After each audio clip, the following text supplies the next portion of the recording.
দেশের মানুষ সুখে শান্তিতে থাকবে, আমাদের প্রতিটি পরিবার যেন স্বস্তিতে তাদের পরিবার নিয়ে খেতে পারে, তাদের পরিবারকে নিয়ে চিকিৎসা সেবা দিতে পারে, তাদের পরিবারের কর্মসংস্থান হয়।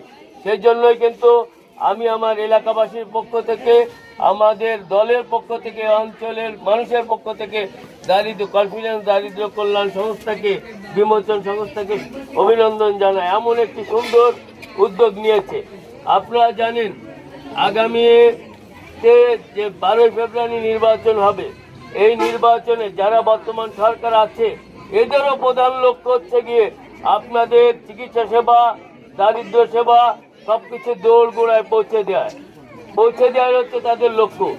আগামী যে জাতীয় সংসদ নির্বাচন হবে আপনারা জানেন, আপনাদের এলাকার সন্তান আব্দুল বারী হেলাল ভাই এই অঞ্চল থেকে নির্বাচিত করবে। আমাদের দলও বিএনপি কিন্তু একটি আপনাদের জন্য একটি কিন্তু একটা জিনিস করেছে।